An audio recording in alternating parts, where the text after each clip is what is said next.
On this episode of ResiWeek, we talk virtual power plants, Audio Advice's new home theater designer, and SurgeX adds isolation transformers. All this and more on this episode of ResiWeek. The network for the AV industry. What are you listening to? This is AV. This is AVNation. This is AVNation. This is ResiWeek, episode 239, SUPs, UPs, and MDUs. Support for AVNation is brought to you by Peerless AV, driving technology through innovation. Welcome to this week's episode of ResiWeek, your weekly roundup of all the latest news and stories for the residential AV industry. I'm your host, Matt D. Scott for AVNation.tv, and this week we are pleased to be joined by two of my good friends. First, we have my sister, Heather Sidorowicz. She is the president of Southtown AV in Buffalo. How you doing, Heather? I am doing just peachy keen. Matthew, how are you? I'm doing pretty well. Did you recover from the kayaking and the stand-up paddleboarding and all the other fun things you were doing last week? I did. We work hard, play hard. Finger Lakes, right? Like outside the Adirondacks. Okay, yeah. Beautiful, beautiful country up there. Then on the other side of the East Coast, way down at the bottom, we have Seth Johnson. He is the software development manager from Blackwire Design. How are you, sir? Doing well. How are you? Great. I don't know if you were on a SUP earlier last week. I was not supping. No supping. I've seen people do that, and I've tried it once. It did not work. It's harder than it looks. It is. You fall off. The core. Yeah.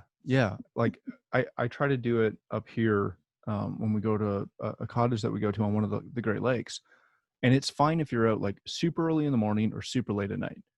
But if you go out like middle of the day when there's waves. Yeah, we were on a reservoir too, so it was flat. Nice and flat, yeah. Yeah, if there's waves, it's not bad once you get out, but trying to get out and I can surf, but I can't sup. It's a terrible thing. All right, enough about supping. Let's talk about a very interesting MDU thing to continue with the three-letter subjects. This comes to us from CE Pro. There is a $130 million project that is bringing Sonnen energy to 3,000 MDU homes. The Wasatch, I think, Energy Group and Sonnen are partnering to outfit some California apartments with their virtual power plant and intelligent battery energy storage solutions. If you don't know a lot about Sonnen, they obviously create battery power systems for your home that you can put into either supplement your existing power to be backup generation, to harness solar and all other kinds of fun energy efficient things. But one of the cool features that, in my opinion, doesn't get talked about enough is the virtual power plant side of things. What that means is if you have a community with Sonnen power in there, all of those homes can kind of work together and their battery systems will talk to each other to create really a power plant. And they can use solar to generate that, put that into all those batteries within all the homes and distribute it out among that community of homes as well. It's really, really cool cutting edge stuff and is doing a lot, especially in this case out in California where power can be a problem, we'll say. Heather, I want to start with you on this. We have been pitched by Sonnen and other battery power companies that the home technology professional is the person who can manage this and make these systems really effective. It's not the solar company.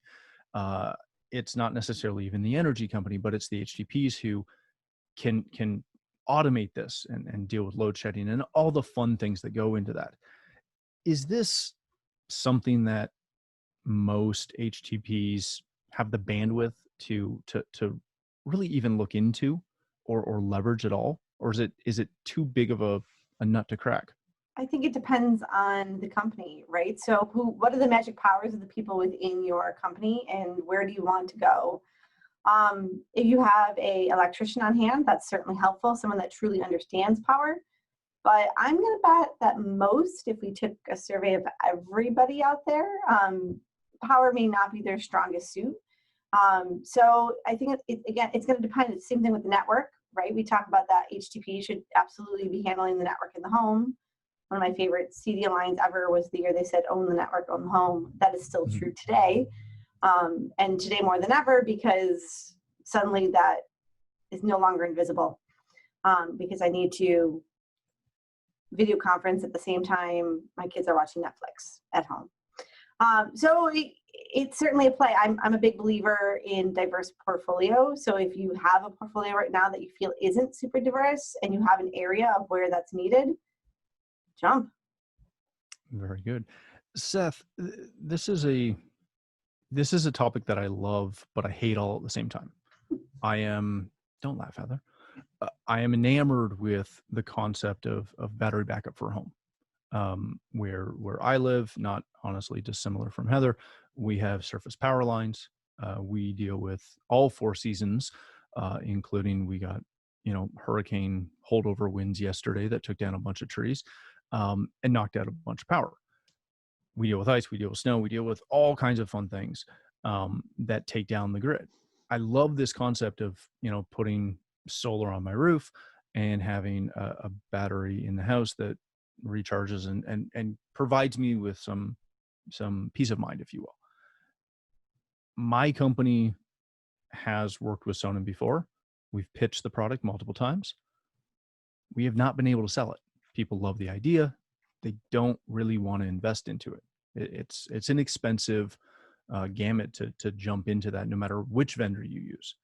Is this something where scale really is the key for HCPs to look at? Is it something where you have to have ultra high net worth clients, or that you have to be able to work with somebody like this Washlet Energy Group that has the capacity to say, hey, we're going to put this into 3,000 homes and we want to work with you?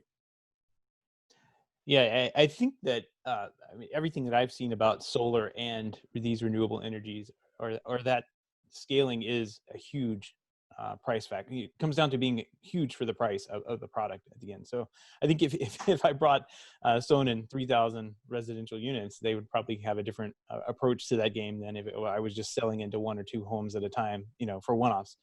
But at the same time, they have support of the local or utility contractor in the area, which, like you said, in California, that's a great thing to be kind of off the grid, because I know that they go through rolling blackouts all the time because of the fires and things that they have, high energy uses that they have during the year. So yeah, I would say it's not so much to scaling on the integrator side. I mean, if the integrator did have the ability to sell into a 3,000 unit neighborhood, that would definitely be a lot an easier, at the development level, the developer level, rather than at the single resident level. I think that would probably go over a little bit better, and be easier to kind of like sell and spoon feed into the client.